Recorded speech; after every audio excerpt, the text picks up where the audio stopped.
খালি গায়ে ওযু করলে হবে কিনা, শার্টের হাতা ভাঁজ করে নামাজ পড়লে নামাজ হবে কিনা, মেয়েরা মাথায় কাপড় ছাড়া ওযু করলে কি ওযু হবে, স্বামীর পকেট থেকে না বলে টাকা নিলে কি ওইটা চুরি করা হবে, অনেক সময় বই খাতা কলম ইত্যাদির উপর অসাবধানতায় পা লেগে যায়, সেক্ষেত্রে করণীয় কি, মোবাইলে কোরআন অ্যাপ থাকা অবস্থায় মোবাইল নিয়ে বাথরুমে অথবা নাপাক স্থানে যাওয়া যাবে কিনা, শনিবার ও বুধবারে নখ চুল কাটা কি না যায়, অমুসলিম মারা গেলে কি ইন্না লিল্লাহি ওয়া ইন্না ইলাইহি রাজিউন পড়া যাবে, ওযু ছাড়া মোবাইল থেকে কোরআন পড়া যাবে কিনা, প্যান্ট শার্ট নাকি খ্রিস্টানদের পোশাক, কেউ কেউ বলে এ পোশাকে নামাজ হয় না।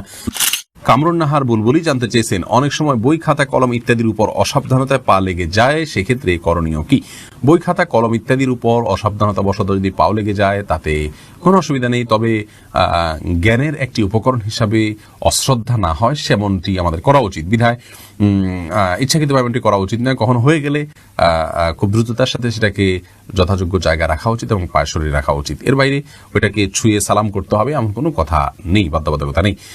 মকবুল জানতে চেয়েছেন, শনিবার ও বুধবারে নখ চুল কাটা কি না যায়, না কোনো দিন এমন নাই যেদিনে চুল কাটা বা নখ কাটা না যায়, কোন হাদিসে কোথাও নিষেধ করা হয়নি।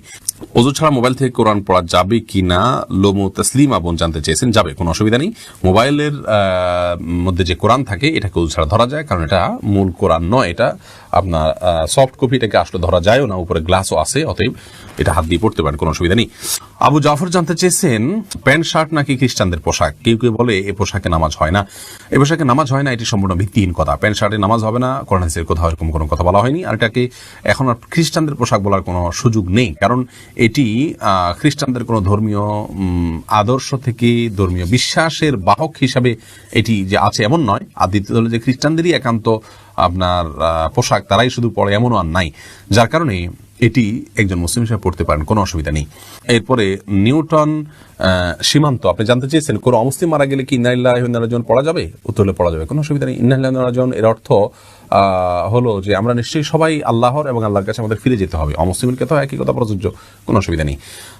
ওই অর্থের দিক থেকে পড়া যেতে পারে। এরপরে শিপন আহমেদ আপনি প্রশ্ন করেছেন, মোবাইলে কোরআন অ্যাপ থাকা অবস্থায় মোবাইল নিয়ে বাথরুমে অথবা নাপাক স্থানে যাওয়া যাবে কিনা, উত্তর হলো যাবে, কোনো অসুবিধা নেই। এটা ভেতরে আমাদের মনের ভিতরে যেরকম কোরআন আছে, আমাদের স্মৃতিতে যেরকম কোরআন আছে, ওইটা নিয়ে আমরা বাথরুম যেতে পারি, মোবাইলের ভিতরেও ওইটা আছে, যেতে পারেন, কোনো অসুবিধা নেই। সুমাইয়া শিমু আপনি জানতে চেয়েছেন, স্বামীর পকেট থেকে না বলে টাকা নিলে কি ওইটা চুরি করা হবে, ওই টাকা দান করলে কি গুনাহ হবে। বোন সুমাইয়া, স্বামীর পকেট থেকে যদি আপনি টাকা নেন এবং স্বামী যদি জানেন, মৌনসম্মতি যেটাকে বলে, তিনি জানেন যে হ্যাঁ আপনি নেন, কিছু বলেন না, এরকম হলে আপনি নিতে পারেন, যেটুকু তার মৌনসম্মতি আছে এটুকু।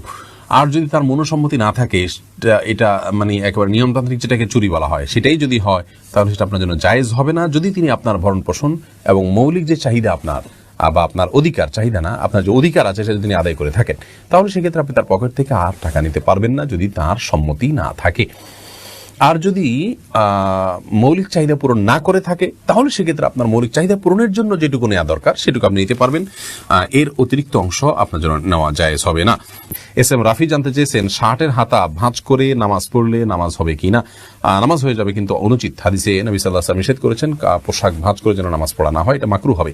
সাকিবুল হাসান জানতে চেয়েছেন, মেয়েরা মাথায় কাপড় ছাড়া ওযু করলে কি ওযু হবে, মাথায় যদি কাপড় ছাড়া ওযু করেন আপনি, তাহলে সেক্ষেত্রে আপনার ওযু হয়ে যাবে, ওযুর জন্য মাথা কাপড় কোনো জরুরি না। এমনি মাহবুব ইসলাম জানতে চেয়েছেন, খালি গায়ে ওযু করলে হবে কিনা, ওযু করার সময় দোয়া আছে কিনা, ওযু করার সময় শুধু বিসমিল্লাহ বলে আপনি ওযু করবেন, বাস যথেষ্ট, আর কোনো দোয়া পড়া জরুরি না।